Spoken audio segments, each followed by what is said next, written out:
Resilience yang berarti ketangguhan atau kemampuan untuk beradaptasi itu bukanlah sebuah pembawaan. Ia akan terbentuk ketika kamu tidak punya pilihan selain tetap bertahan. Beberapa luka tidak membekas, tapi diam-diam mereka membentuk ulang cara kita berdiri. Ada beberapa orang yang memang tidak matang secara mentalnya, nggak bisa resilience. Jadi ketika dia melihat masalah, ada dua kan. Sebenarnya kita bisa lihat itu sebagai masalah atau kita melihat itu sebagai tantangan untuk bertumbuh. Karena ada momen yang namanya post traumatic growth. Lu boleh kena trauma, boleh kena sakit, tapi lu harus bertumbuh dari trauma itu.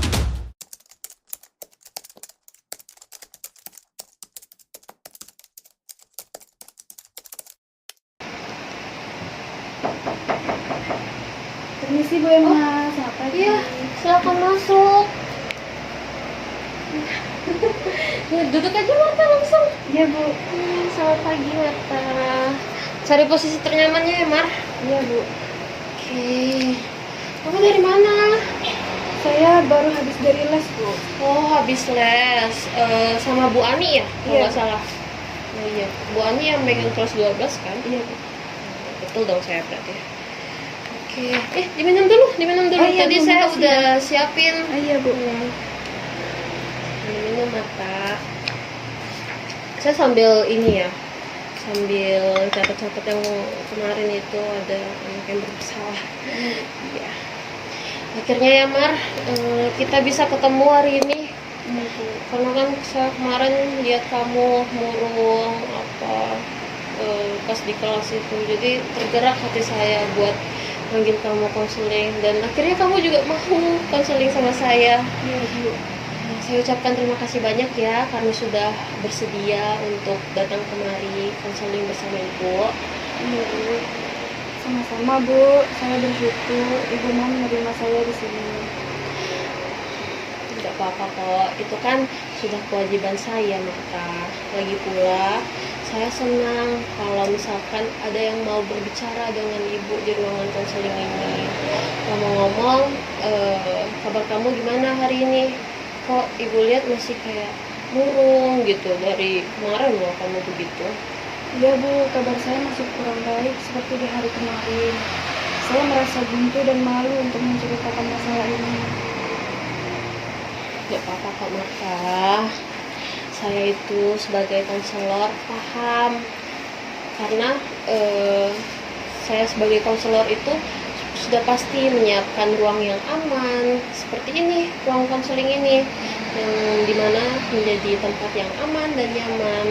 Apapun yang kamu ceritakan juga Ibu akan jaga kerahasiaannya, karena Ibu sudah terikat dengan asas kerahasiaan, dimana itu merupakan kode etik semua konselor ketika saat melaksanakan sesi konseling. Oleh karena itu, maka dari itu juga, apakah kamu sudah siap untuk melaksanakan konseling hari ini bersama Ibu Mat? Baik Bu, saya sudah siap. Oke, baiklah kalau begitu Marta. Ini sudah. Baiklah kalau gitu ya Marta. Sebelumnya Ibu mau tahu, kamu bisa nggak menceritakan hal yang mengganggu pikiran kamu dari kemarin? Sebenarnya ini karena hasil seleksi universitas Bu. Apa Marta?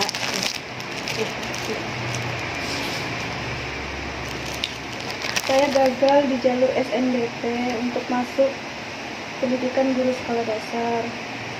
Semua teman saya sudah tahu. Rasanya saya tidak tahu bagaimana cara menghadapi mereka. Sekarang harus belajar persiapan ujian SNBT. Rasanya saya ingin menyerah Bu. Jadi begitu ya Marta. Marta, kamu perlu ketahui kalau kita gagal dalam meraih sesuatu, itu memang yang kita rasakan itu menyakitkan. Perasaan malu, perasaan rasa untuk ingin menyerah, itu wajar Marta. Itu tuh diibaratkan seperti respon kita ketika menghadapi kekecewaan yang besar. Kalau misalnya nih kamu, jangan satu. Kalau kamu nih ya ingat, ini tuh persis loh yang pernah Ibu bahas di layanan klasikal kemarin tentang tantangan psikologis yang dihadapi. Sekarang Ibu mau tahu dong, Ibu mau tahu nih bisakah kamu jelasin dari skala 1 sampai 10, kira-kira seberapa besar rasa ingin menyerah itu memengaruhi aktivitas kamu? Mungkin 8, Bu. Saya lihat teman-teman saya yang lolos sudah santai, sementara saya harus mulai dari nol lagi. Saya merasa tidak mampu, seolah satu kegagalan menentukan seluruh masa depan saya. Ibu mengerti kok, Marta. Setiap tekanan sosial itu berat.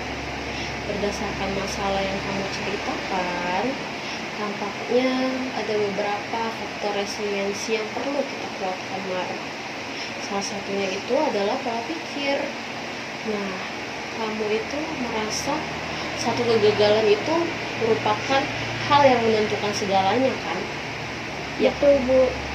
Saya Nah, sulit melepaskannya.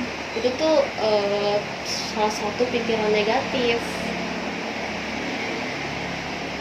Iya, Bu, betul. Saya sangat sulit melepaskannya. Rasanya semua usaha saya sia-sia. Baik, Ibu sambil nyatet boleh nggak? Boleh. Kalau Ibu analisis nih, kalau kita analisis, jadi ini tuh bisa bersangkutan dengan materi restrukturisasi kognitif gitu. Jadi itu tuh kayak resiliensi itu bukan suatu hal yang tidak pernah jatuh, tapi resiliensi itu bagaimana kita tuh caranya kita tuh bisa bangkit kembali.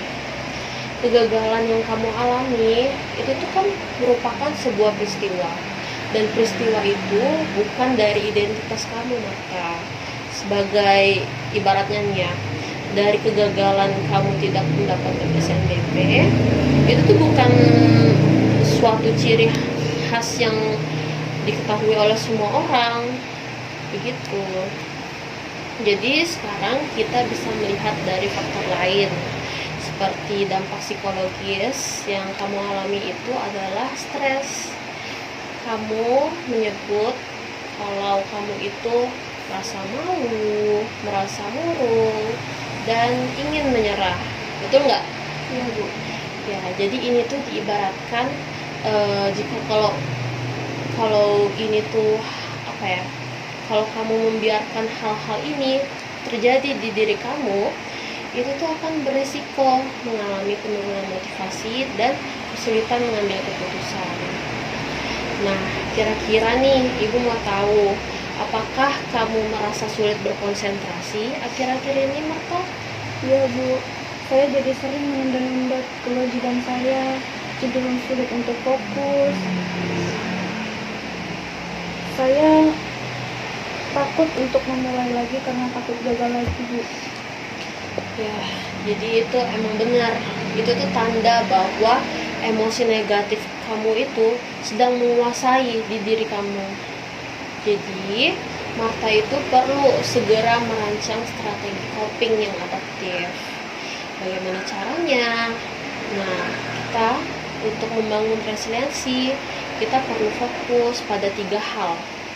Dimana pola pikir positif atau restrukturisasi kognitif seperti yang Ibu bilang tadi. Lalu kamu bisa juga mengelola emosi kamu. Dan yang terakhir itu membangun support system. Kira-kira nih, kalau Ibu tanya mana yang menurutmu paling mendesak di antara ketiga pola tersebut, ketiga hal tersebut? Pola pikir, Bu. Saya ingin bisa melihat kegagalan ini menjadi pelajaran, Bu, bukan menjadi hukuman. Baik, kalau kita merumuskan kembali, kita nge-reframe kembali pikiran yang kamu pikirkan selama ini. Ketika muncul pikiran yang seperti saya tidak pintar karena saya gagal, nah, usahakan Marta itu bisa mengubahnya menjadi saya adalah orang yang gigih dan saat ini saya sedang belajar dari kegagalan tersebut. Nah, ini tuh cara kamu merubah pola pikir kamu kan, dimana ada proses yang bisa diperbaiki dari kamu. Nah, itulah salah satu dari praktik mengatasi tantangannya. Lalu selain itu, kamu juga bisa mengelola emosi seperti yang ibu berikan tadi. Ketika misalnya kamu merasakan cemas atau merasakan malu-malu, itu datang tiba-tiba, ibu mau tahu apa yang biasa kamu lakukan secara fisik. Biasanya saya langsung menyendiri, Bu. Nah, kamu kan biasanya langsung menyendiri, langsung menarik diri dari dunia sosial. Coba, ini saran dari ibu, kamu bisa menerapkan teknik manajemen energi. Daripada kamu menyendiri, kamu bisa kok mencoba teknik pernapasan 555, dimana kamu tarik nafas 5 detik, tahan 5 detik, dan buang nafas 5 detik. Itu dilakukan selama 5 menit. Jadi seperti itu. Ini tuh akan membantu tubuh kamu beradaptasi dan berfungsi positif di tengah kesulitan. Lalu yang terakhir, dukungan sosial atau support system. Ibu mau tahu, apakah ada orang yang bisa kamu ajak bicara dalam hidup kamu? Ada, Bu, Dinda, tapi saya malu, Bu. Nah, jadi ibu perlu tambahkan ya tentang faktor yang terakhir ini, faktor keluarga dan komunitas. Itu tuh sebenarnya sangat penting, Marta. Mereka itu bisa memberikan dukungan, yang dimana dukungan itu bukan tanda dari kelemahan kita, melainkan bagian dari strategi coping yang sehat. Kamu bisa mulai dengan mengatakan kepada Dinda, seperti, Dinda, aku butuh bantuan kamu untuk melakukan suatu hal bersama. Aku sedang mencoba untuk bangkit lagi dari mungkin dari kesulitan yang kamu alami. Seperti itu. Nantinya pasti Dinda juga memberikan bantuan kepada kamu, memberikan dorongan yang baik untuk kamu supaya kamu bisa bangkit kembali. Begitu. Baik, Ibu. Saya akan coba mulai fokus pada perbaikan, bagaimana cara saya mengusahakannya, dan bukan memprioritaskan hasilnya. Nah, begitu kan bagus. Tapi Marta perlu ingat juga kutipan yang kita bahas. Kamu tidak perlu untuk mengontrol situasi tersebut. Tapi Marta itu juga perlu mengontrol bagaimana cara menanggapinya. Jadi, fokus pada rencana, pada tindakan yang akan Marta lakukan ya. Sebagai komitmen, Ibu mau minta buat rencana aksi di minggu ini. Yang pertama, Ibu sambil catat kali ya.